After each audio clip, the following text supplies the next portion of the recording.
o que vai ser falado aqui é um tema que tem sido bastante discutido nos seminários lá nos Estados Unidos.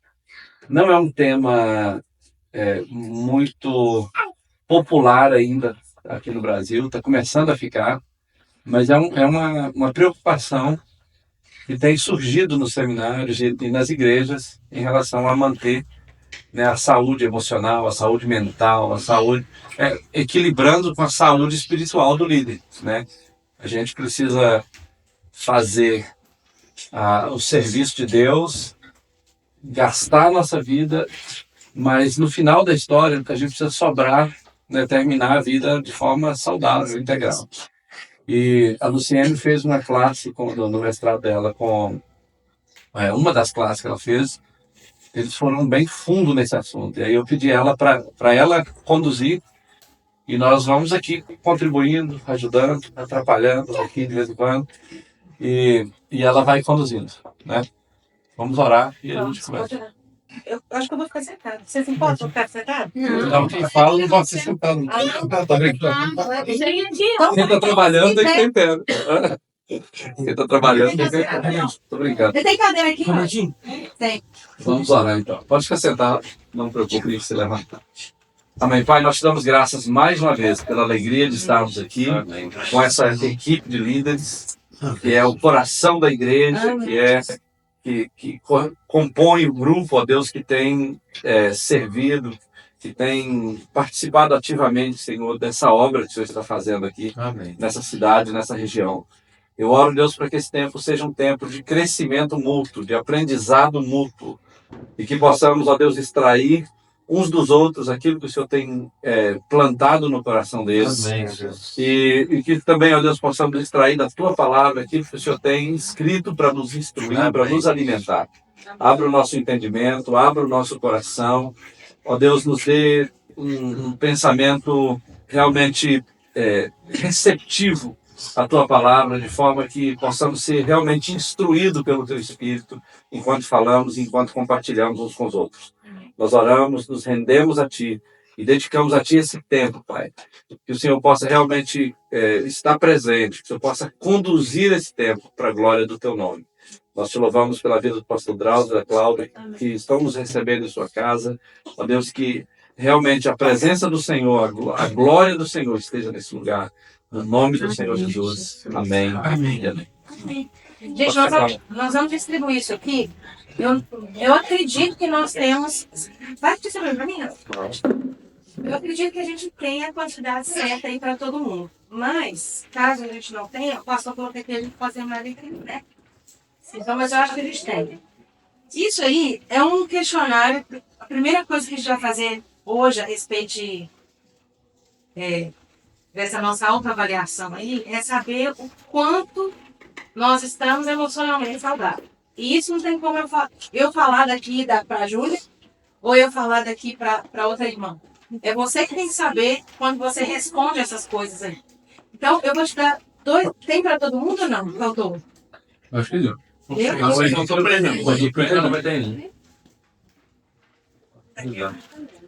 Então, eu vou te dar uns 2 minutinhos, porque é simples, enquanto você responde. Eu não vou te dar o expor desse negócio aí agora, o resultado desse negócio aí agora, não. Nós vamos conversar um pouquinho, depois você vai ver seu resultado. Por que isso é importante? A gente trabalhar essa questão da temática do emocionalmente saudável para líderes. E é interessante isso estar acontecendo aqui hoje com vocês, que é uma comunidade de líderes que estão numa fase tão gostosa da implantação da igreja. Sinceramente, vocês estão numa fase muito boa. Aproveita essa fase. Porque essa é uma fase que a igreja está começando a crescer, a igreja está novinha ainda em termos de quantidade de anos, né, pastor Dalcio? Uhum. Então, vocês estão, assim, desfrutando o máximo que, assim, a comunidade, o convívio uns com os outros, esse andar junto, esse comer junto e tal. Mas a gente sabe que liderança é um lugar, qualquer cargo de liderança que a gente exerça, qualquer posição de liderança que a gente exerça, tanto na igreja quanto no mundo secular, você corre o risco de estar debaixo de um estresse, uma pressão constante. É ou não é? Eles falam inclusive, que pastorado é o lugar que mais infarta a gente. Justamente por causa da pressão. É muito trem, né? É muito trabalho, é muita pressão, você lida com vários tipos de emoção no mesmo dia. Você casa um de manhã, você enterra outro de tarde, você lida com problema familiar de noite. São muitas coisas ao mesmo tempo. E o líder está submetido a esse tipo de pressão muitas vezes. E aí a importância de trabalhar essa questão do lado emocional saudável para que a gente consiga ir até o final. Porque uma das coisas que a Bíblia fala é que nós somos esse barro, esse tesouro que a gente carrega está dentro de um vaso de barro, não é? Não se esqueça que você é um vaso de barro. Você carrega um tesouro muito precioso, mas esse vaso de barro, ele precisa ser quebrantado, ele precisa ser maleável, ele precisa ser submetido ao Senhor, à mão do oleiro, mas ele não pode ser destruído, porque se você chegar lá quebrado, arrebentado, arruinado, aquilo que está dentro de você vaza.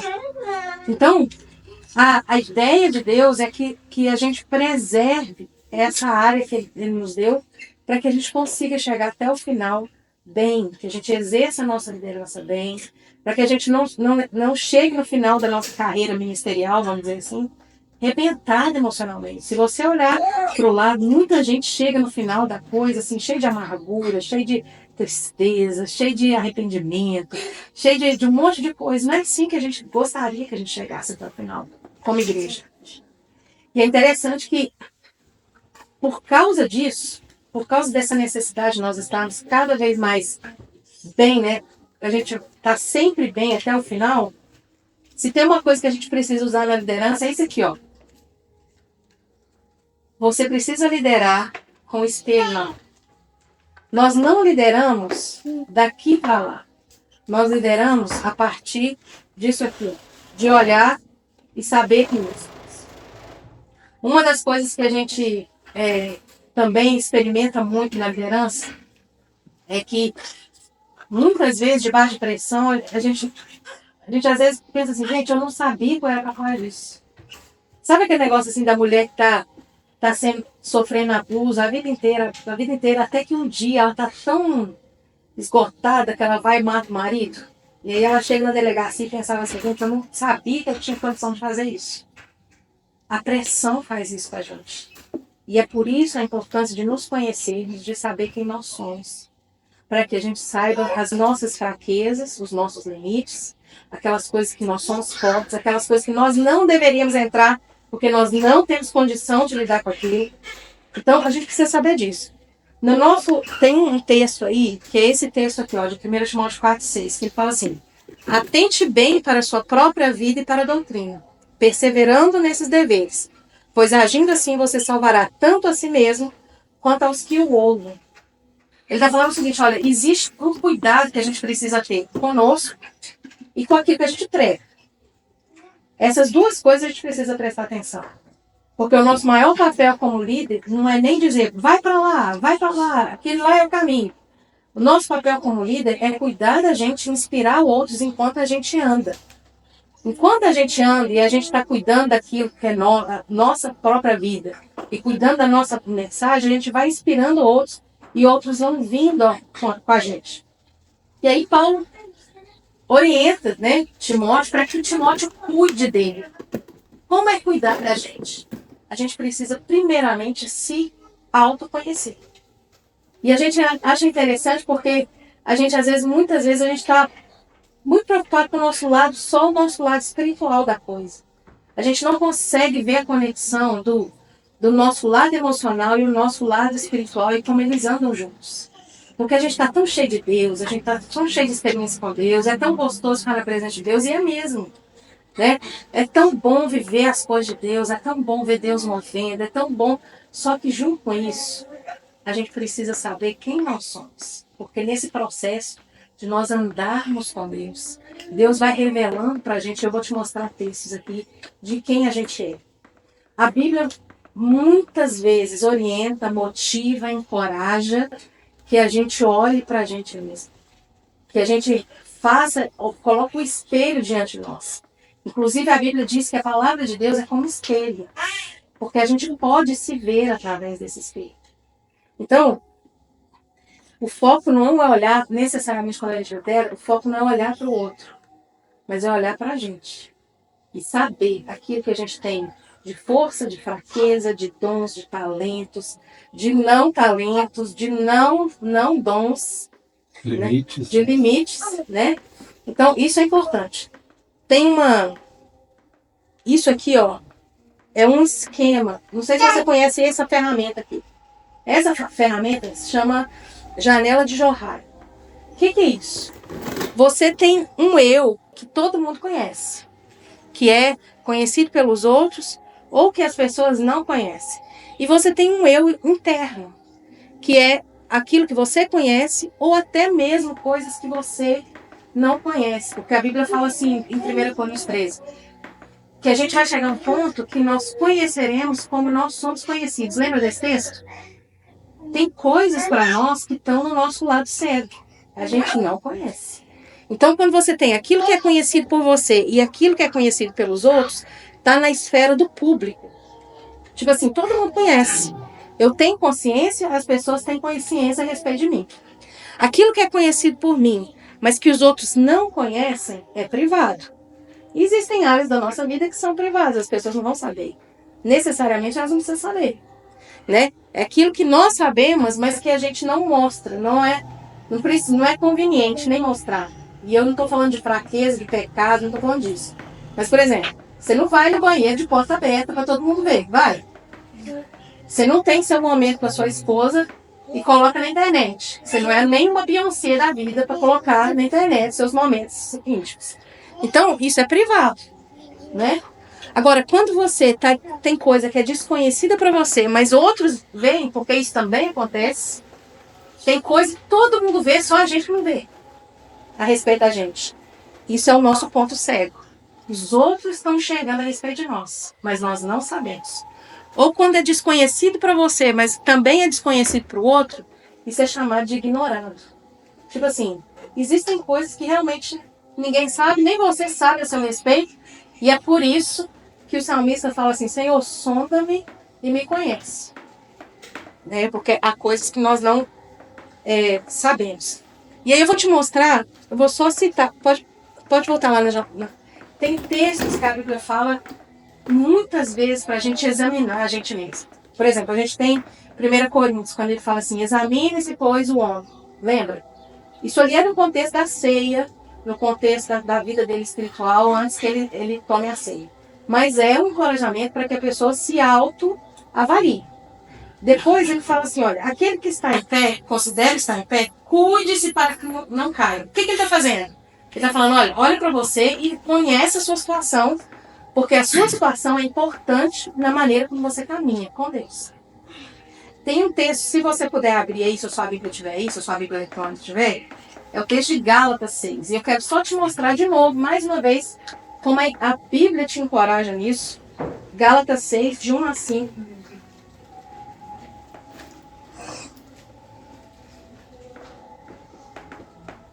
Quando ele diz assim, ó, conseguiram achar aí?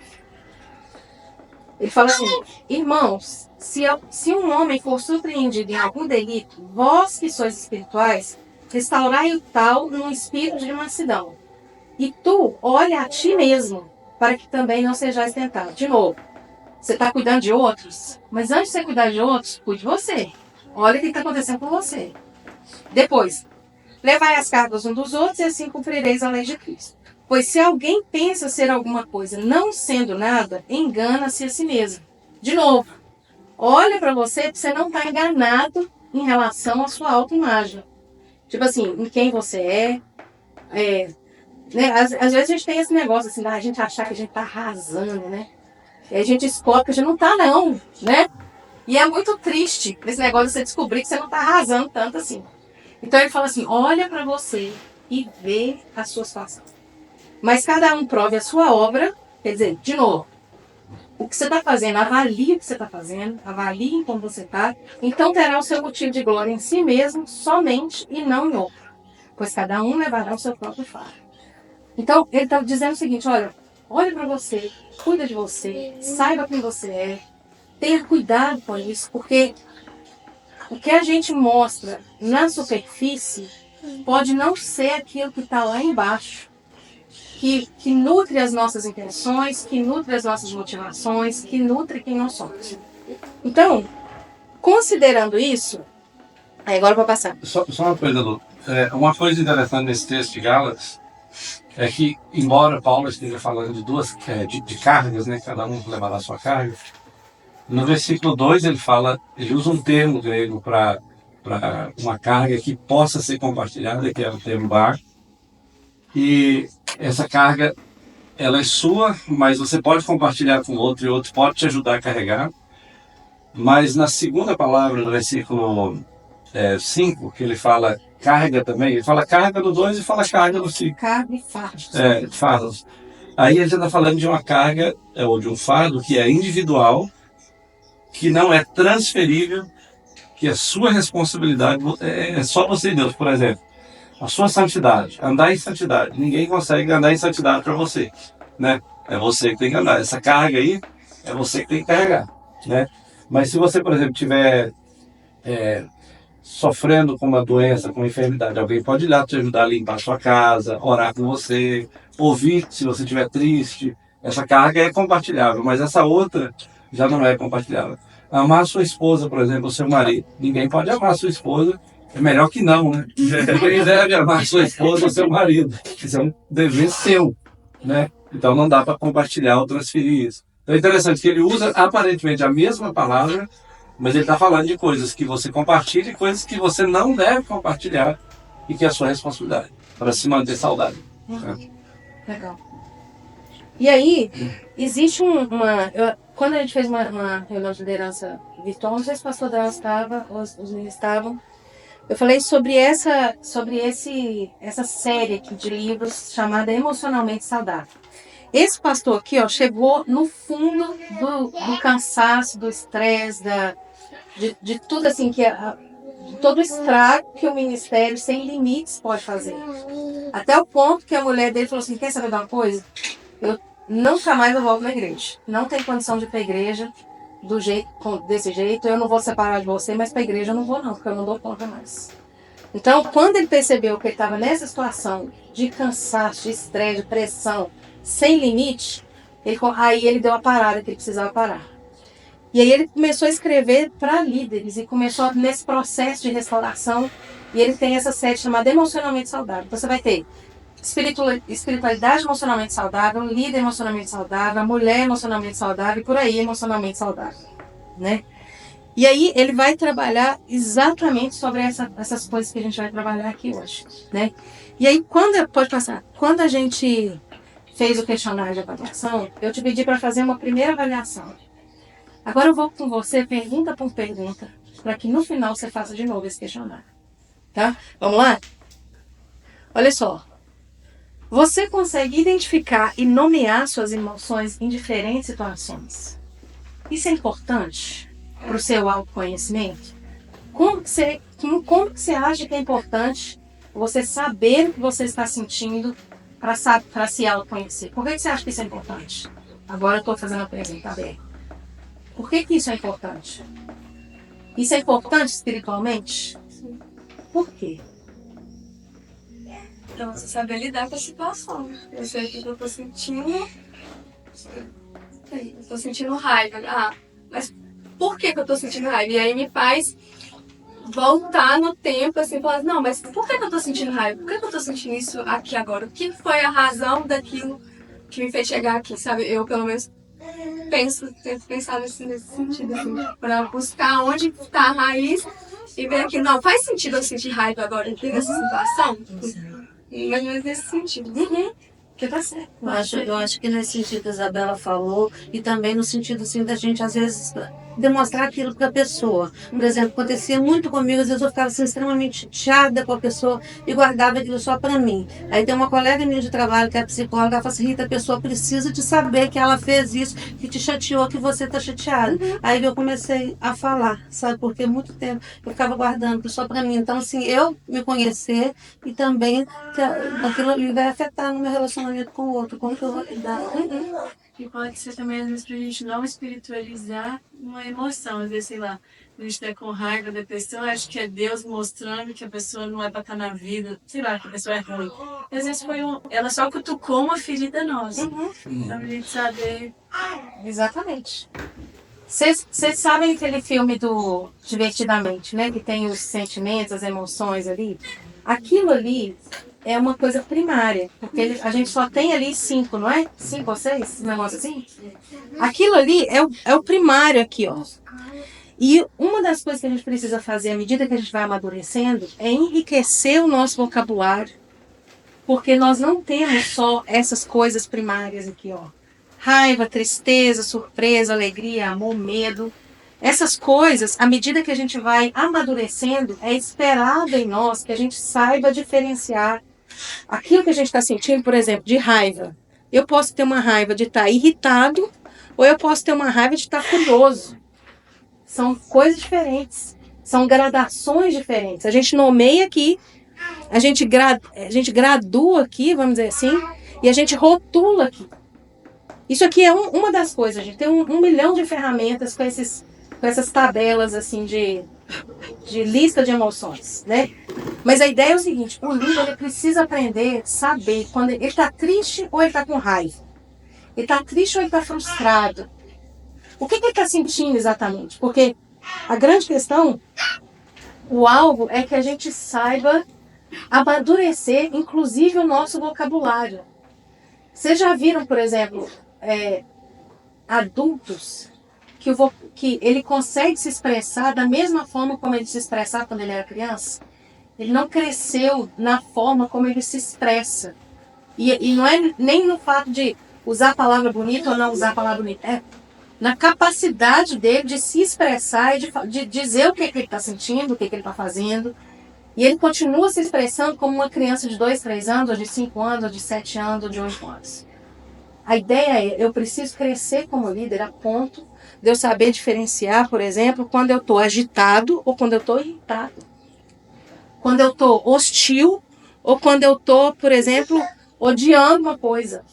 Porque eu sei que a gente é muito crente, mas se a gente tem todas essas coisas aqui acontecendo, alguma hora vai acontecer na nossa vida. Tem hora que você não está tão crente assim igual você está achando que está. Tem hora que você vai ter que saber nomear. Gente, eu tô com pânico. Não, eu tô só amedrontado. Eu tô com medo. Mas esse medo aqui é diferente de um pânico. É diferente de uma histeria, por exemplo. Sabe por quê? Porque às vezes você vai encontrar pessoas que estão passando por coisas que não conseguem se expressar também. Ele está dizendo para você, olha, eu tô com medo, eu tô com medo, eu tô com medo. Ele não tá com medo, às vezes ele tá preocupado, ou às vezes ele tá com ansiedade, ou às vezes ele tá com outras coisas. Então, a gente precisa aprender a identificar e nomear. Isso é importante? Isso é muito importante. Você precisa parar e pensar, olha, o que eu tô sentindo mesmo? Igual você falou, por que eu tô sentindo isso? O que eu estou sentindo? Né? Ok. Mas vamos para a próxima. Posso só fazer um comentáriozinho? Pode. Esses dias a gente estava atendendo uns amigos, atendendo não, almoçando com os amigos, né? E aí foi legal que a gente tem muita intimidade, muita amizade. E aí a gente estava falando de como cada um comporta em determinadas situações. Aí a esposa falou assim, quando ele fica nervoso, ele fica calado 2 dias. Aí ele falou assim, não, eu não fico... Quando isso acontece, eu não estou nervoso, eu só estou triste. Aí como eu não consigo falar o que eu estou sentindo, eu fico calado, para não irritar, para não chatear a pessoa. É interessante isso, porque na visão dela, ele está nervoso e não quer falar. Na visão dele, ele está triste, porque ele está triste e não quer chatear a esposa, aí ele prefere ficar calado. E é muito comum a pessoa ficar calada, né? Quando ela não consegue expressar, ela fica calada, ela produz uma impressão no outro, né? E ao mesmo tempo ela não consegue estabelecer uma comunicação. E no inglês existe uma expressão chamada, uma forma na comunicação chamada I statement e you statement. E é aquela ideia assim, é como quando você vai falar com uma pessoa, se eu for falar com o Robertinho, né? Eu falo assim, eu tô chateado com ele e eu vou falar para ele assim, Robertinho, você vamos imaginar que ele tenha falado de mim. Aí eu falo assim, você é um fofoqueiro, por exemplo, né? Se eu falo isso para ele. Na verdade, na comunicação, para você, quando você está saudável, você não fala você é isso, porque ao falar isso você rotula ele. E aí o que acontece? Ele vai se bloquear com você. Ele não vai querer mais comunicação, você está rotulando a pessoa. Mas se eu falo para ele assim, olha, eu me sinto muito mal, ou eu fico muito frustrado, eu estou expressando o meu sentimento. Eu fico muito frustrado quando você fala assim de mim. Ou seja, eu não estou acusando, eu não estou rotulando, eu estou dizendo como eu me sinto. Né? Por quê? Porque eu conheço as minhas emoções, eu sei nomear o que eu estou sentindo. Então, como eu me conheço, eu posso comunicar com ele o que eu sinto. E aí, quando Jonas estava muito revoltado com Deus, Deus vem para ele e fala assim, é razoável a sua ira? Deus estava tentando mostrar, fazer ele se autoavaliar e pensar, é razoável o que eu estou sentindo? Eu sou um profeta, eu estou dizendo que eu sou cheio do Espírito Santo, eu estou aqui para cumprir uma missão e eu estou muito nervoso, é razoável isso? Uma pessoa saudável realmente se sentiria dessa maneira?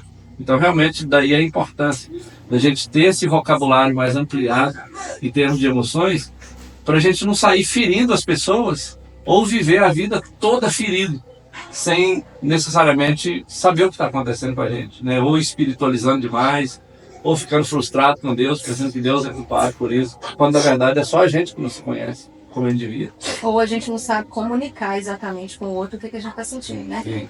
Porque na liderança você vai ter que fazer isso muitas vezes. É normal que a gente não concorde sempre. É normal que haja conflitos. É normal que a gente tenha que lidar com as arestas. Para fazer isso, a gente precisa saber se comunicar e dizer, olha, eu estou sentindo isso. Por isso que você fez, eu estou me sentindo assim, né? Ok, a outra pergunta é essa aqui, ó. Você se sente confortável em estar vulnerável com as pessoas ao seu redor? A pergunta aqui é o seguinte, eu vou te fazer outras perguntas para você entender essa pergunta. Existe alguém na sua vida que está autorizado para que conheça as suas fraquezas? Por isso que eu pensei no depende. Algumas pessoas não têm depende. Não, isso não precisa ser público. Mas, tipo assim, a gente precisa ter alguém que está autorizado na nossa vida a conhecer exatamente quem a gente é. As nossas fraquezas, as nossas limitações. Existem pessoas que conhecem de fato o que você sente, o que você pensa, a sua opinião. Porque existem certas situações sociais que a gente não pode abrir a boca e comentar o que ele pensa. Mas existe alguém com quem você pode dizer, gente, sinceramente, eu penso isso. Você precisa disso. Você ficar bem. Porque se você for entalado, se você sempre tiver que erguer um muro de proteção para você viver em sociedade, você não vai aguentar. Existem pessoas que te conhecem quando você está no fundo do poço? Ou o fundo do poço é só para quem não é crente?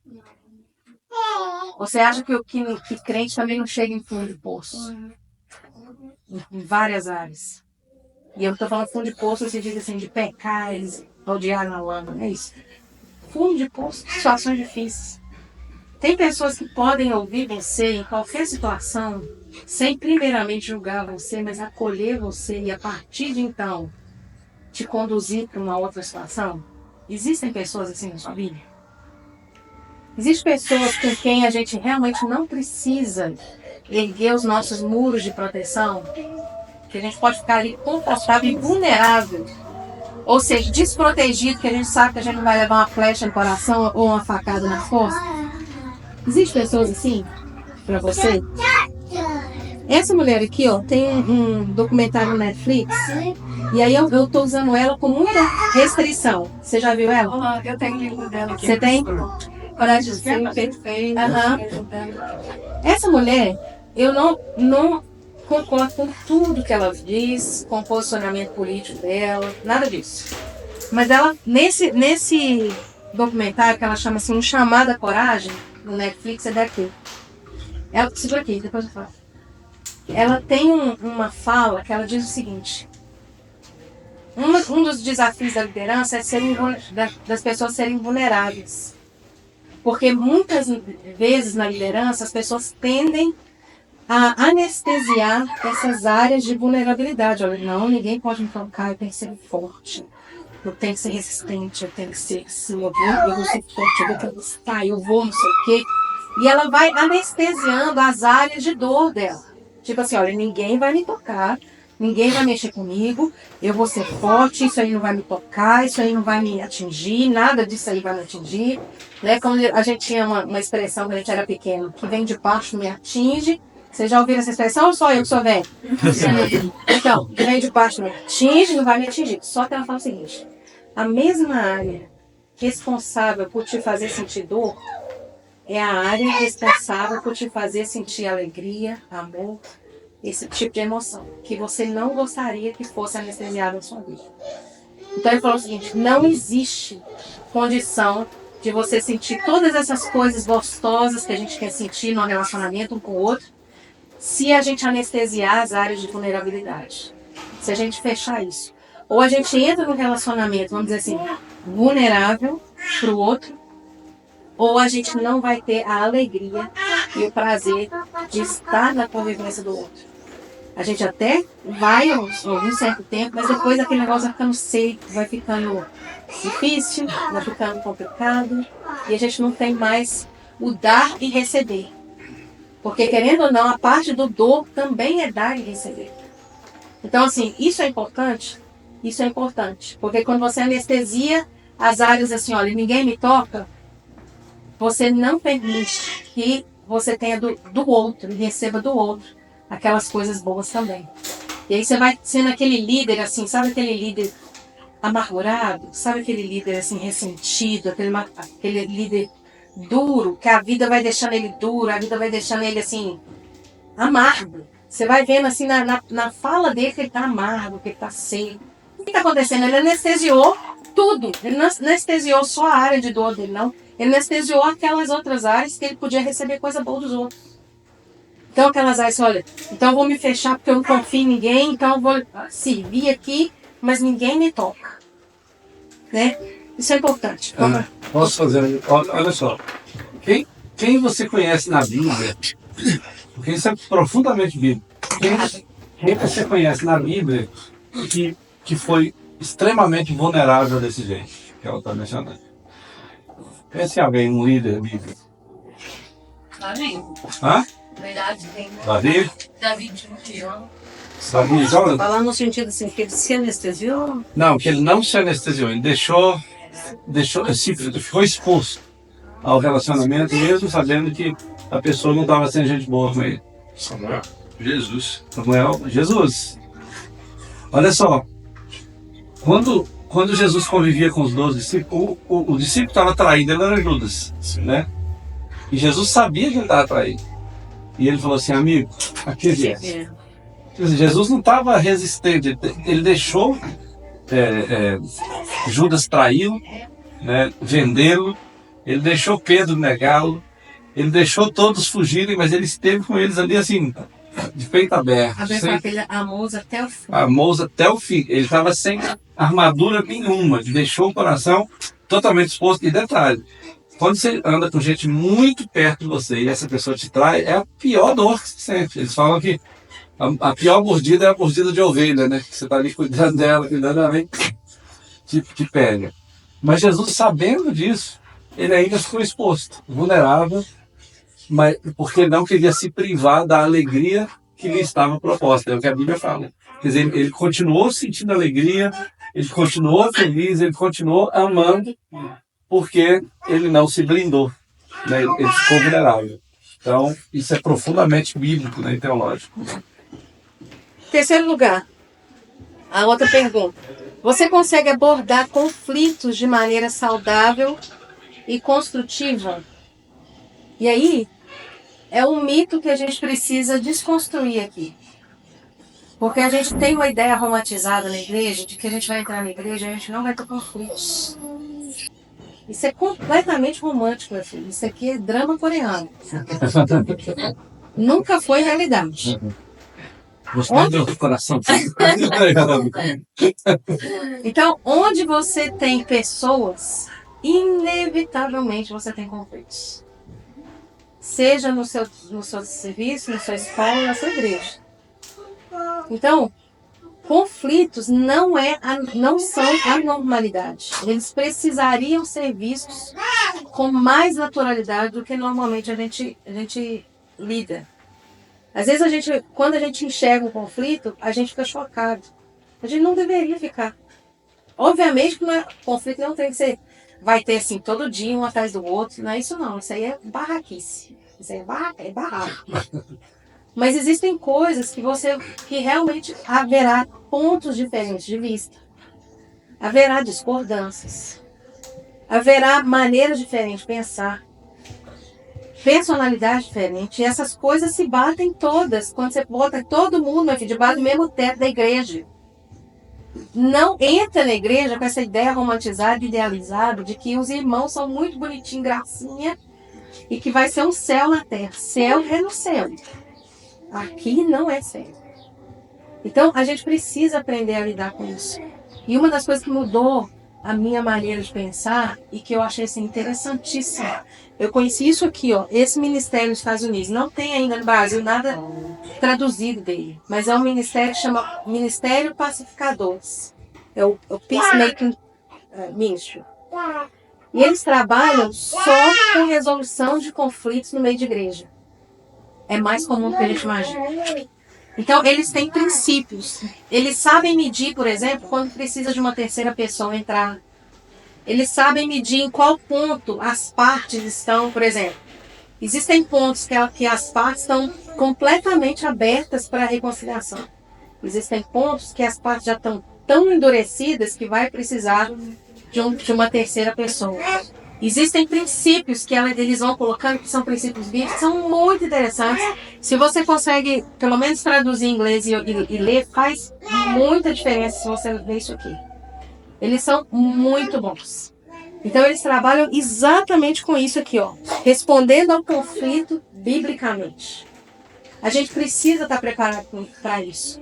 A gente está preparado para a comunhão, a gente está preparado para o choro de alegria, para o tempo de renovo no encontro. A gente está preparado para essas coisas, mas a gente precisa se preparar como igreja para atender conflitos, sabe? De forma saudável e de forma bíblica.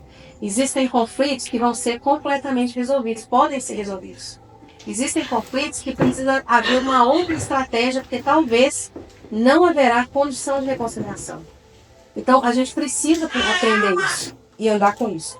Então, uma postura que a gente não pode ter é de negar os conflitos ou de fazer de conta que eles não existem.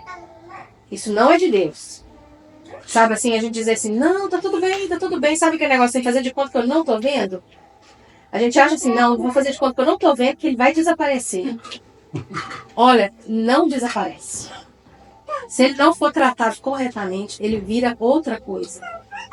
Então, quanto antes a gente conseguir tratar os conflitos, mais fácil é para a cura do corpo, para que a gente não precise amputar um membro, sabe? Para que não tenha infecção. Então, assim, isso é uma coisa.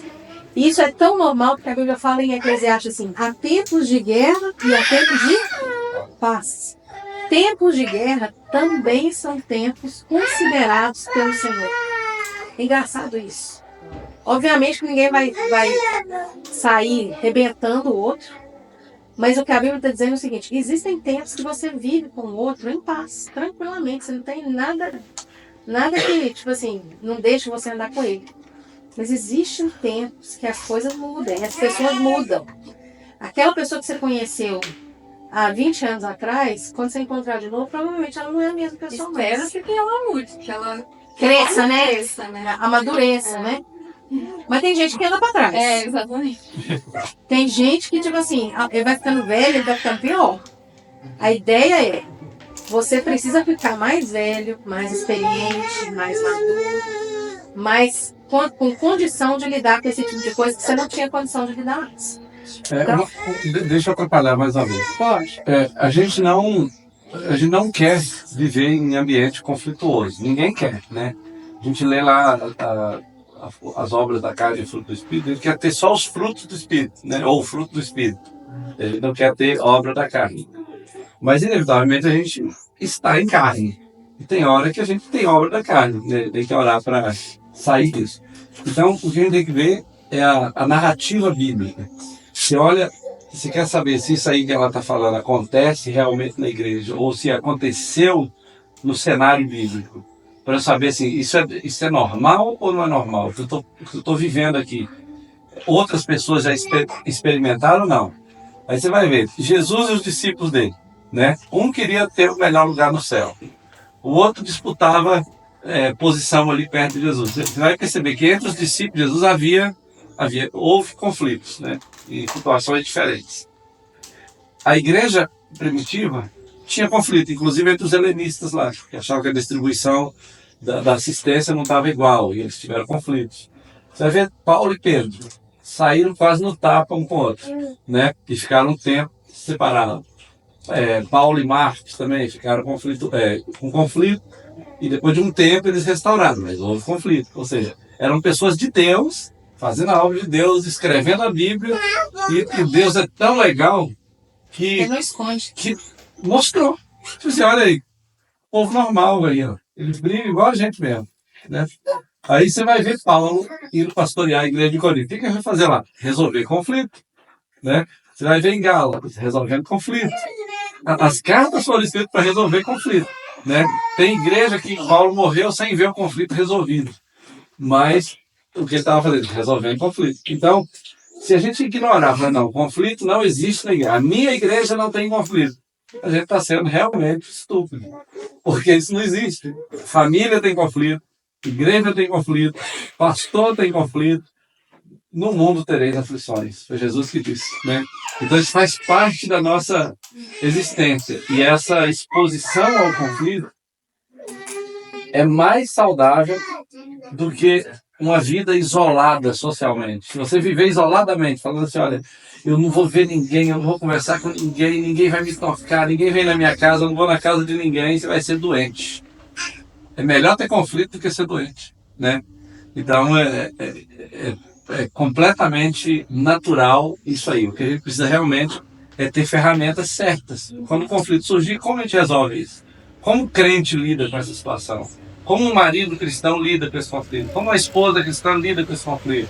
Como um líder lida com esse conflito em relação ao pastor, ou em relação ao membro comum da igreja, ou em relação ao não crente? Porque eles vão surgir. A gente só tem que ter as ferramentas certas, né? Falou bonito. Falei bonito? Thank you. Ok, vamos lá. Você sente que sua vida pessoal e espiritual estão alinhadas? Tipo assim, aquilo que está é coerente, a quantidade que você cuida da sua vida pessoal e a quantidade que você cuida da sua vida pessoal, por exemplo, é coerente a maneira, tipo assim, que você lida com as suas obrigações pessoais intransferíveis, como o Marcos falou, da questão dos fatos, e aquelas coisas que você está lidando espiritualmente? Porque uma das características que o mundo ele fala aqui, que é marca de uma espiritualidade doentia, é quando você tem uma espiritualidade super exacerbada. Tipo assim, a pessoa é muito espiritual, mas ela é muito pouco presente na vida dos filhos. A pessoa, ela é de Deus, ela vive no céu, meu filho. No céu dos céus. No terceiro céu. A quarta pessoa da Trindade. É a quarta pessoa da Trindade, né? Ela vive arrebatada, assim, o tempo inteiro. Mas ela não consegue lidar com aquele relacionamento difícil familiar que ela tem. Então, tipo assim, a gente precisa andar em equilíbrio. Equilíbrio é um negócio que Deus fez o ser humano para andar. A mesma quantidade que eu estou no céu, se eu sou tão cheia de Deus, a minha casa vai ser cheia de Deus. A minha organização vai ser cheia de Deus. A maneira como eu me porto na sociedade vai ser cheia de Deus. Eu não separo aquilo que é de Deus e aquilo que é da minha vida pessoal. Então, algumas perguntas aqui. O tanto que fazemos para Deus está proporcional com as minhas responsabilidades espirituais? Tipo assim, às vezes eu sou muito espiritual, especialmente no público, mas eu tenho baixa produtividade na minha vida pessoal, em relação ao meu físico, ao meu emocional, ao meu espiritual, ao social. Nesse livro do Caseiro, aqui, ó, que eu te mostrei, ele vai te mostrar assim, aquele gráfico dizendo assim, olha, Existem áreas na sua vida que precisam ser olhadas, consideradas e trabalhadas. Não apenas o seu espiritual. Você ainda não chegou no céu, você não está vivendo em corpo espiritual, você não está vivendo num ambiente celestial. Enquanto você está aqui, você precisa lidar com todas as áreas que te envolvem. Né? Eu sou mais espiritual do que eu sou pai para os meus filhos. Eu sou mais espiritual do que boa profissional. Tipo assim, a pessoa é cheia de Deus, mas lá no serviço, ela é ruim demais de serviço. Sabe? Ela é um desastre pro patrão. Ela é respondona, ela não chega no horário. O patrão mandar fazer de um jeito, ela faz de outro. Ela sabe que ela pode fazer mais, mas ela é preguiçosa, faz menos. Então, tipo assim, que espiritualidade é essa que não me prepara para eu viver? Sabe? Então, isso é uma coisa complicada. Se a tendência for uma espiritualidade desse jeito, em detrimento daquilo que eu tenho que fazer na minha vida mesmo, então provavelmente isso é uma espiritualidade doentia também. Né? Pode, essa espiritualidade assim, toda alta, em detrimento da outra, pode ser duas coisas. Ou ela é uma rota de fuga por aquilo que eu não quero resolver na minha vida pessoal. Tem muita gente que foge daqui que ele precisa resolver, daqui que ele precisa ser, da responsabilidade dele diante de Deus, e ele foge para esses lugares de espiritualidade. Ou isso pode ser um esconderijo de fraqueza e limitação, porque ele não quer que os outros saibam exatamente quem ele é. Então ele se esconde atrás de uma vida espiritual demais. Porque de lá ele fala assim, não, ninguém me toca aqui, porque eu estou sempre com Deus, eu sou sempre poderoso demais, sou espiritual demais. Então as pessoas vão ter medo de tocar no ungido de Deus. Na verdade ele está escondido ali. Ele não quer mostrar quem ele é de fato. E Deus hoje nos chama para a gente fazer uma autoavaliação justamente para isso. Espiritualidade para nós não é rota de fuga, nem lugar para a gente esconder quem a gente é. Você pode ser exatamente quem você é, com suas fraquezas, suas limitações, e ser cheio de Deus. Não precisa esconder. Não precisa fugir para lá. E eu quero falar também. Pode falar. Você mais Eu tô pensando aqui como a gente vê a nossa espiritualidade e como o mundo vê a nossa espiritualidade. Quem não é crente, quem nem entende de Bíblia, nem nunca frequentou a igreja, né? Como é que essa mesma coisa é vista nessas duas Tem um perspectivas? telefone para Opa, Já te falar mesmo, assim, alguém é spam. É golpe. lá vem o golpe. Lá vem o golpe. É engraçado que, tipo assim, se eu falo em línguas, por exemplo, ou se eu tenho dom de profecia, ou se eu oro pelos enfermos, eles são curados, ou qualquer coisa assim, manifestação, vamos dizer assim, de poder, que um crente valoriza. Né? Para nós, isso é uma coisa que a gente valoriza. O mundo não consegue ver isso como uma coisa necessariamente importante. Né? Por exemplo, imagina que eu chego na rua assim e dou aquela rajada de língua estranha. O pessoal vai olhar assim. Apareceu mais um Rogerinho na cidade. Né? Eu não conheço o Rogerinho, não. Você não lembra do Rogerinho, não? Nós lembramos. Do Itorrado. a minha avó. Tati, né? Eu acho que ele falou, né? Então, quer dizer, para quem não sabe o que é ser crente, esse estereótipo não significa nada. Ou a gente vai parecer doido, ou vai parecer esquisito, ou... Na verdade, o que eles veem é outra coisa. E a Bíblia fala isso. A Bíblia fala assim, ó, nisto saberão que sois meus discípulos, em que ameis uns aos outros.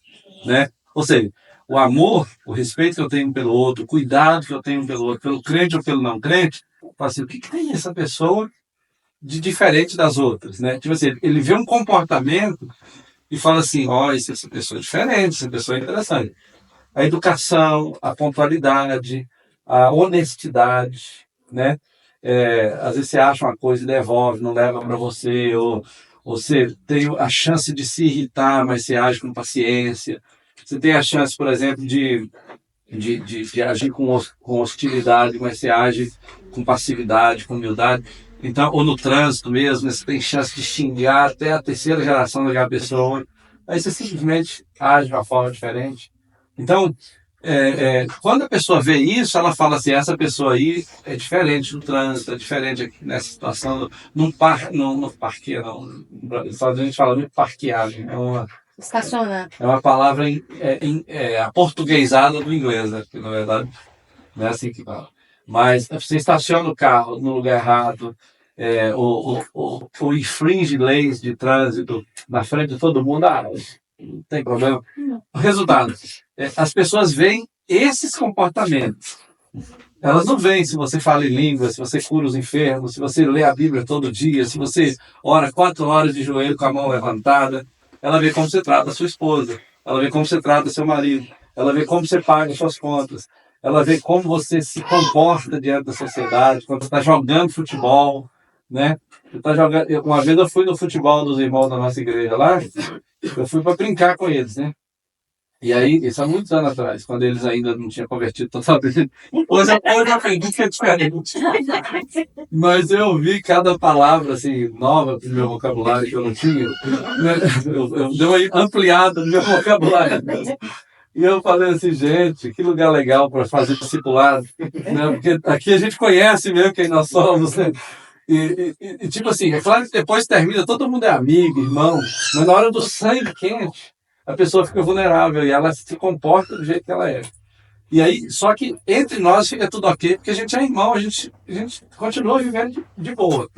Mas quem não é crente que está lá assistindo o jogo, fala assim, esses crentes são tudo igual a nós mesmo. Eles se parecem conosco, eles se comportam como nós nos comportamos. E, então, assim, quando a gente fala de equilibrar o espiritual com o emocional, e a vida pessoal, a vida pessoal e o espiritual, realmente viver com a cabeça lá no céu, mas viver com o pé aqui na terra. Tipo, você não anda flutuando aqui na terra, não. Você anda realmente com o pé no chão, olhando nos olhos das pessoas, se comportando da maneira correta. E quando você errar, eu não estou dizendo que você vai ser perfeito, mas quando você errar, você vai lá e pede perdão, me perdoa, porque eu sou crente, eu amo Jesus, eu sei que o que eu fiz não é compatível com o cristão que eu sou. Então, até a maneira como você conserta, corrige a maneira que você se comportou, reagiu, faz a pessoa saber que você é um discípulo de Cristo. E faz você saber que você é uma pessoa equilibrada, né? Você não é uma pessoa diferente. Eu estava ouvindo esses dias aí alguém falar que o pai do João Alexandre, foi o Nilo que contou. O pai do João Alexandre, né, que é um cantor famoso do Brasil, mora lá nos Estados Unidos, ele falou assim que o pai dele batia na mãe, batia nos meninos, era uma pessoa extremamente violenta, e eles eram presbiterianos, não por causa da igreja, né, mas eram cristãos.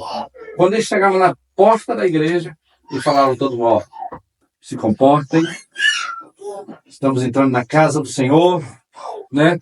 Vamos servir a Deus, vamos adorar a Deus. E punha aquela moral assim, aí todo mundo entrava. Aquela família maravilhosa. Em casa, o pau quebrado. Né? Então, quer dizer, essa disparidade, esse desequilíbrio, ele não é bíblico, ele não é cristão. E é disso que essa balança aí fala. Vamos para frente? Você reserva tempo para cuidar de você mesmo regularmente? E aí, quando a gente fala disso, a gente não está falando daquilo que os influencers fazem, que eles vão lá mostrar o tanto de botox que eles põem na cara, o tanto de bolsa importada, de sapato importado que as mulheres estão comprando, o tanto, tipo assim, não é isso. O cuidado é, você sabe os seus limites, por exemplo, de quanto sono você precisa. São coisas que você não vai nem gastar dinheiro. Você sabe, por exemplo, a necessidade de alimentação? Tipo assim, qual é a alimentação que você precisa? Você sabia que tem gente com enfermidades crônicas porque não toma água? Que troço mais básico que isso? Tipo assim, você cuidar de você não dá uma pane, igual o radiador, né? Sem água, aí o carro estoura, para, tudo. Tem gente que não tá conseguindo pensar nem nas coisas de Deus, de tão viciado em tela que tá. A cabeça dele, os neurônios dele já acharam outros tipos de conexão que não permite ele pensar. Então, tipo assim, quais são as necessidades que você tem fisicamente, emocionalmente? Por exemplo, tem gente que precisa, que tá numa tarefa assim de trabalho, não considera o tempo de descanso, que é tão importante, que Deus já colocou desde o Gênesis, desde antes do pecado. Deus estabelece uma rotina de trabalho, descanso, trabalho, descanso, trabalho, descanso. Tem gente que entra segunda, sai segunda, entra segunda, sai segunda e tá no mesmo ritmo. Ele desconsidera essas coisas. Então são coisas básicas. Eu não tô falando de autocuidado, que você tem que ir pra academia mais tarde da cidade. Você pode dar uma caminhada aqui, meu filho. Na rua aí, ó. O que mais você tem aí é verdinho pra você olhar. Olha pra você ver aquele verdinho ali. Aquilo ali é um descanso pra sua cabeça. Né? Tipo assim, você senta aqui, ó, e olha para aquele negócio assim, meu Deus do céu, Deus é bonito demais. Estou Drauzio tão feliz. Sabe? Vocês têm o privilégio de estar num lugar, num ambiente tão bonito, sabe, que faz tão bem para nossa alma, né? Você caminhar no meio do negócio desse, o pessoal que vai para a universidade vai fazer caminhada na época, que trem gostoso, né? Então, tipo assim, lá no recanto recanto de cigarro. Então, tipo assim, a gente amava ir pra lá. Uma das coisas que eu sentia falta era o cheirinho do recanto de cigarro quando chovia. Nossa, Vocês lembram desse cheiro? Eu lembro do cheiro. Sabe, eu ainda não fui lá para meu tempo. Mas era uma das coisas que eu amava fazer. Isso ajuda você, areja a sua cabeça. Ajuda você a tomar decisões de forma mais clara. Então, essas coisas todas. Vamos pra frente que nós estamos passando. Outra coisa, o seu nível de estresse, você sabe quando você não aguenta mais, você tem que sair daquele nível de estresse ou não? Porque tem gente que não entende limites. Ele vai enfiando debaixo do estresse, ele vai deixando a carga vir, ele vai enfiando debaixo do estresse, até o ponto que ele desmonta. Você tem que saber quanto de estresse você aguenta lidar. E às vezes, pastor, a gente também acostuma muito com o caos, né? Então, quando as coisas começam a descansar, assim, a gente Você acha que tá errado, né? programação, que tem que estar sempre correndo, sempre cheio de coisa. É exatamente isso. O ser humano acostuma até com coisa ruim. Viciado em adrenalina, né? Depois, você se sente à vontade para ser honesto sobre as suas lutas e desafios? Isso parece com vulnerabilidade. Mas a questão aqui não é vulnerabilidade em si, mas transparência. É diferente. Tipo assim, existe condição de eu andar em transparência em meus relacionamentos? Ou pelo menos nos meus relacionamentos mais importantes. Por exemplo, marido e mulher. Nesse tipo de relacionamento, a transparência precisa ser praticada. Às vezes, por exemplo, quando você está numa festa, num encontro social, por exemplo, necessariamente você não precisa ser transparente ali demais da conta do que você tem. Assim, você está ali você não está ali com o propósito de discipular ninguém, você não está ali com. Você não precisa estar ali para dar lição de moral a ninguém, nem confessar nada ali, porque ali você está num ambiente diferente. Mas, por exemplo, relacionamentos, como relacionamento de pai e mãe, relacionamento de marido e mulher, relacionamento de pai e filho, que são os relacionamentos mais básicos que a gente tem, até mesmo com Deus. A gente precisa ter condição de ser transparente naquilo que a gente está vivendo. Eu me lembro que algumas vezes as meninas falavam comigo, há muitos anos atrás, elas tinham acabado de casar, e falavam assim, olha, eu comprei um sapato pra ele, mas não falei para meu marido. Eu escondi debaixo da cama, porque ele não sabe que eu comprei sapato, ele não pode saber, eu comprei mais um sapato. Eu falei, mas por que ele não pode saber? Não, tá doido, ele vai falar que eu gastei dinheiro demais, eu não posso contar que eu comprei mais um sapato. Então eu escondi debaixo da cama.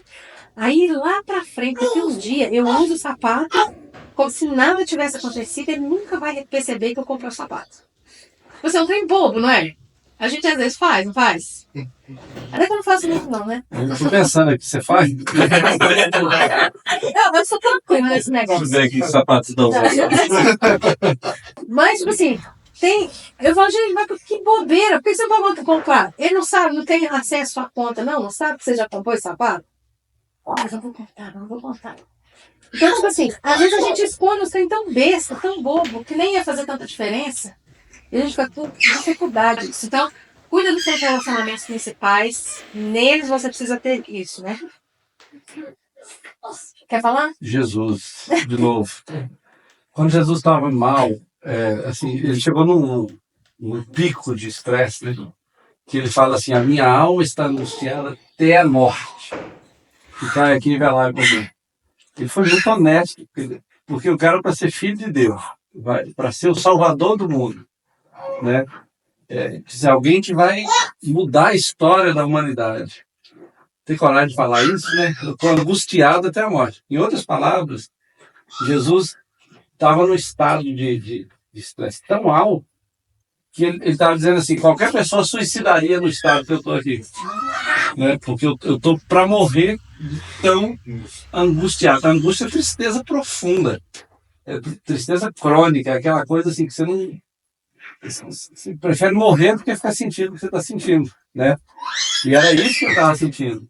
E isso parece uma fraqueza enorme, né? Por exemplo, um líder falar assim, gente, eu estou com vontade de morrer, eu estou com vontade de fechar os olhos e não abrir mais. Eu estou com vontade de não ver ninguém mais. Tanto é que Jesus não falou assim, vamos orar comigo. Ele falou, ficai aqui e velai comigo, eu vou orar sozinho. Quero ninguém perto de mim. Agora eu tenho que lidar com a minha angústia, né? E isso parece fraqueza, mas isso é muito mais honestidade do que fraqueza, né? E a Bíblia fala lá em Hebreus, se alguém lembrar desse texto de cor aí, me ajuda, que eu não sou tão bom assim de memória, mas parece. Mas ele fala assim que ele orou pedindo livramento porque ele sabia aquele que o podia livrar, alguma coisa assim. Você lembra desse texto de Hebreus? Vocês que são bons de Bíblia aí? Porque alguns autores pensam que Jesus estava prestes, o nível de angústia e de cortisol que Jesus estava liberando no organismo, estava prestes a matá-lo. E da breve ter um infarto, um AVC, alguma coisa desse tipo. E aí, naquela oração dele, daquele momento angustiante ali, ele foi salvo da morte. Ele estava prestes a morrer antes da cruz. Imagina? E qualquer outra pessoa suicidaria. Mas se alguém achar esse texto de Hebreus aí, mostra. Acha para mim e fala. Gente, desculpa. Então, assim, por causa desse estado, ele foi honesto. Talvez o fato dele ter sido honesto nos ajuda a aprender com ele, né? Assim, a lidar com esse sentimento dessa maneira. Depois eu vou achar o texto, eu falo. Diz muito respeito a se eu consigo me ver como ser humano. Porque tem gente que acha que já subiu para outro ser. Né? Tipo assim, com as imperfeições, com as limitações. Vamos para frente. Se não der tempo, a gente para por aqui. Você dedica tempo para ouvir a voz de Deus em sua vida? Eu acho que a grande maioria de nós não tem essa dificuldade. A gente tem o nosso tempo a sós com Deus, né? A nossa busca diária. Isso eu não acho que é uma dificuldade que os brasileiros necessariamente têm, porque a gente tem uma rotina, nossa vida com Deus, né? Assim, eu acho que é mais fácil para a gente, quando a gente está no nosso ambiente, de cuidar da nossa rotina com Deus, do que, por exemplo, os brasileiros imigrantes. É uma doideira, crente. Tipo assim, você vê crente, líder, pastor, que não tem condição de parar para orar e nem para ler a Bíblia. Então, eu não sei como que a dinâmica acontece nessa coisa desse liderar nesse ambiente que não te dá espaço para você parar e ouvir a voz de Deus. Porque Deus não fala com você, tipo assim, não posso fazer essa afirmação para eu fazer aqui agora. Mas, tipo assim, normalmente, Deus requer prioridade na nossa agenda se a gente quiser ouvi-lo com clareza. Então, assim, é importante isso. Depois, você consegue se concentrar no presente e evitar distrações? Por que isso aqui é saudável? Porque, de novo, tem gente que está tão perdido na agenda dele que ele não consegue começar e terminar um negócio. Então, ele começa uma coisa e ele não consegue terminar por várias coisas. Ou porque ele está super sobrecarregado na agenda dele, ou porque neurologicamente ele já está tão afetado com tudo, de novo, com o vício de tela, que ele não consegue... não sei se você já percebeu isso, mas o TDAH tem aumentado muito, inclusive em adultos. Isso não é só porque descobriu agora. Isso vem também até da questão de como a pessoa se relaciona com a interatividade, os eletrônicos, com essas coisas todas. Então, Deus quer você saudável. Deus deseja que nós andemos saudável. Né? Depois, só uma coisa sobre isso aqui. Tem uma coisa que parece que eu já estou vendo aí nesse pessoal que às vezes fala para mulheres na internet, no Instagram. Me parece que tem um conceito que está chegando no Brasil chamado regra de vida. E eles estão falando isso, não sei se eles estão usando esse termo específico, mas o conceito já tem chegado. O que a regra de vida sugere? Ela vem daquele negócio assim, da treliça da uva, sabe? Tipo assim, a uva cresce, não cresce na treliça? Ela só pode aguentar o fruto que ela tem se ela estiver pendurada? Então, eles falam de regra de vida, é a sua agenda, como a sua agenda suporta a sua frutificação.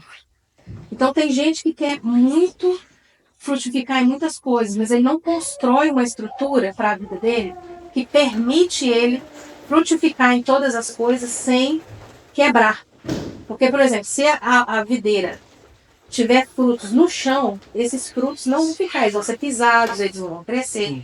Então ela tem que ter uma treliça. Essa treliça é chamada de regra de vida. Em palavras muito simples e comparado muito mal, é a nossa agenda. Tipo assim, quanto dos meus relacionamentos eu separo da minha vida para os meus relacionamentos, quanto eu separo da minha vida com Deus, quanto eu separo da minha vida de casa, quanto eu separo. Isso é chamado regra de vida. Depois vocês dão uma olhada e ver o que é isso, tá? Só um adendo assim, aqui daquele versículo que eu falei, só para explicar que o versículo é realmente conectado. Hebreus 5,7 fala assim, ó, durante os dias da sua vida na terra, Jesus ofereceu orações e súplicas em alta voz e com lágrimas àquele que o podia salvar da morte, sendo ouvido por causa da sua reverente submissão, embora sendo filho, ele aprendeu a obedecer por meio daquilo que sofreu. Na verdade, a única vez que Jesus orou com súplicas e angústias profundas foi naquele momento antes da cruz. E a Bíblia diz que ele orou aquele que podia o livrar, e ele foi atendido. Então, na verdade, ele estava prestes a morrer e Deus salvou ele da morte para que ele pudesse estar vivo para enfrentar a cruz. Para morrer de novo. Para morrer de novo. Deus estendeu a vida dele um pouquinho para ele morrer na hora certa. Ele estava prestes a morrer antes da hora. Ok, gente, a nona aí, ó. Você respeita seus próprios limites e não se sobrecarrega? Você consegue dizer não quando você precisa dizer não? Não. Não?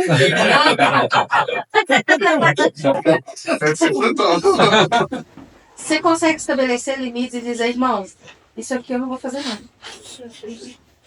Irmão, isso aqui hoje não dá, sabe?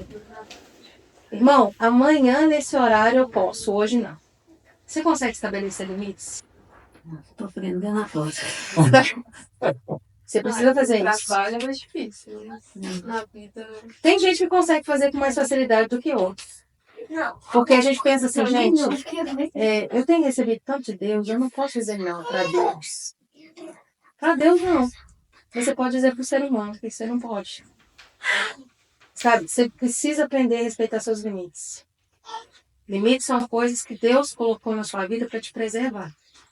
E você precisa levantar as muralhas, os muros, ou os limites, ou como em inglês eles chamam de boundaries, quando você precisar fazer isso. Mas às vezes também vem no pensamento assim, o Robertinho me pede uma ajuda na cela dele. Nossa Deus, eu tenho que trabalhar, chegar em casa, ajudar em casa. O meu problema é apertar pra lá na cela. Não, mas mesmo assim eu vou, porque eu não posso agora, então também não deixar de realizar a obra de Deus, né? Aí fica aquele empecilho assim, às vezes o não, pra não falar, fica preso. Tem gente que fala não e sente uma culpa desesperada. É verdade. Uma vez eu vi uma pessoa falou comigo que o sim demasiado que você fala pro outro é um não que você fala pra você. Então você fica falando sim pra todo mundo, você tá falando não pra sua prioridade, pro seu relacionamento, pra sua família. Você é muito bom pros de fora, né? Aquele tempo, você é bom pros de fora. E quando a Bíblia fala assim, o seu sim, seja o seu sim, sim, não, não. Ela está dizendo o seguinte, olha, o seu sim precisa ser sim mesmo. E o seu não precisa ser não mesmo. Porque quando você fala sim para ele, dizendo, eu não queria fazer isso, Melhor ter falado não. o seu sim não é um sim completo. O seu sim é parcialmente um não. Então, existem limites que você precisa estabelecer, gente. Né? Por exemplo, se eu fosse olhar para trás hoje e ver como a gente fez, como a gente conduziu a nossa vida, talvez, com a maturidade que eu tenho hoje, com o meu entendimento hoje, eu faria muitas coisas diferentes. Você quer ver uma coisa que eu faria? Eu tenho certeza que eu faria diferente hoje. Eu não submeteria os meus meninos, por exemplo, à rotina tão pesada de ministério como a gente tinha. Porque Moisés, né, Mariana? Onde a gente tava, os meninos estavam com a gente. Podia ser 9 horas da noite, 11 horas da noite, meia-noite, expulsando demônio, sabe? Tipo assim, viajando pra pregar. Uma doideira. Meus meninos nunca tiveram uma rotina de sono. Sabe assim? E eu achava que eu tava fazendo muito bem pra eles. Em termos, assim, de conhecimento de Deus, eles realmente conheceram a Deus, conheceram o ministério. Mas, por exemplo, à medida que meus meninos foram crescendo, hoje a Lídia tem uma rotina de sono que eu não dei pra ela. E ela fala assim, mãe, a gente não teve o nosso sono, mas hoje eu durmo 9h30 da noite. Ela dorme 9h30 da noite. É claro que depois que ela ganhou uma menina, ela não pode dormir a hora nenhuma. Mas, tipo assim, quando ela foi crescendo, ela estabeleceu limites para ela que para ela seriam saudáveis. Eu sei que no nosso contexto brasileiro, 9h30 da noite, é a hora que você está começando a pensar sair da igreja. Entendeu? Aí você pensa em procurar um negócio pra você comer 9h30 da noite. Né? Tipo assim, eu sei disso. Mas o que você pode estabelecer de limite saudável para você? Você tem que estar ligado 24 horas. Seu telefone tem que estar disponível 24 horas. Você está de plantão na vida? Entendeu? Tipo assim, existem limites. E tem esse livro aqui, ó. Eu também não achei ele traduzido. Mas esse rapaz, esse homem aqui, ó, Eugene Peterson, foi o que fez aquela Bíblia Mensagem. Sabe aquela Bíblia Mensagem? Você já viram aquela Bíblia que chama A Mensagem? Uhum. É uma paráfrase, não é uma Bíblia de tradução muito acurada, não. Mas ela é uma paráfrase. E esse pastor aqui é um pastor que escreve muito, gente, para essa coisa da integralidade do ser humano no ministério. Então, ele trabalha... Esse livro aqui é um livro que chama Working the Angles, que é tipo assim, é quando você vai na aresta, assim, e você lixa a aresta para ela ficar redondinha. É isso que ele tá falando. Ele fala assim, o shape... As quinas, né? Tipo assim, as quinas. Então ele vai falar assim, aquelas coisas que são tão assim, na quina do ministério, assim, que vai perturbando, existem coisas que você precisa fazer um shape, como é que chama? Moldar ali aquelas coisas. E ele tem um conceito que a gente precisa aprender, que a gente que é livre, a gente precisa aprender o conceito do sábado. Não sou adventista, não estou te falando isso, você escuta isso com muito amor e carinho. Eu não estou falando para você guardar o sábado. Eu estou te falando para você ter um sábado na sua vida. Não precisa ser no dia de sábado, né? Pode ser o dia que você vai. Exatamente. Você precisa estabelecer uma rotina que você tenha trabalho e descanso. Trabalho e descanso. Foi assim que Deus programou você para que você vivesse. E se você não fizer dessa forma, provavelmente, em alguma hora, isso vai ser cobrado. Não por Deus, mas pelo seu sistema que não aguenta desse jeito. Né? O Marcos fala que o povo de Israel foi levado para o cativeiro. Uma das coisas era para descansar a terra, que eles não estavam descansando. Porque, inclusive, a terra tinha leis de descanso. A terra era assim, você podia semear tantos anos e parar um ano. Tantos anos, 7 anos. No 7º ano você tinha que parar. Você não podia semear a terra no 7º ano.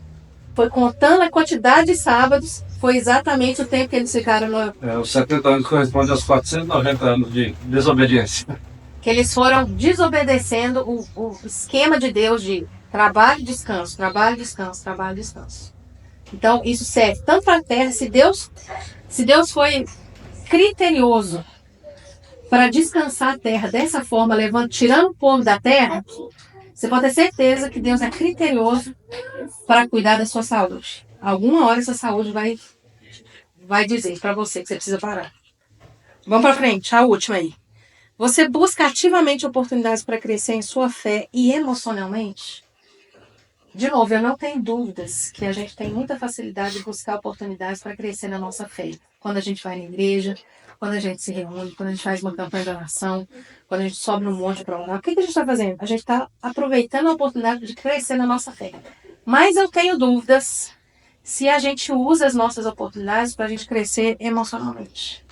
E aí a minha pergunta é a seguinte: a gente está preocupado com isso? A gente já fica muito preocupado em crescer na fé. Mas a gente está preocupado em crescer como pessoa? Nem sempre, eu acho.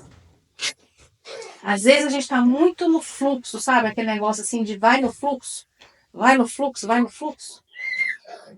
Eu acho que a gente precisa cuidar disso, né? Minha preocupação é que às vezes a gente faz um monte de coisa nesse rótulo de cristão e a gente precisa saber se tudo isso que a gente está fazendo mesmo considera todas essas coisas. E eu quero terminar depois do... Tem um outro texto aí? Deixa eu ver se tem um outro texto. Esse aqui, ó. Salmo 139, se você tem aí, você pode abrir para mim e ler? Porque eu não tenho ele aqui. Salmo 139, de 7 a 12. Quem tiver isso aí, lê para mim. Fazendo favor.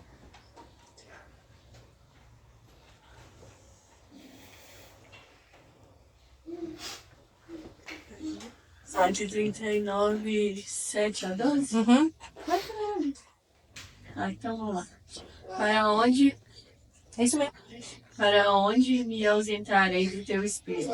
Para onde fugirei da tua face? Se suba aos céus, lá estás. Se faço a minha cama no mais profundo abismo, lá estás.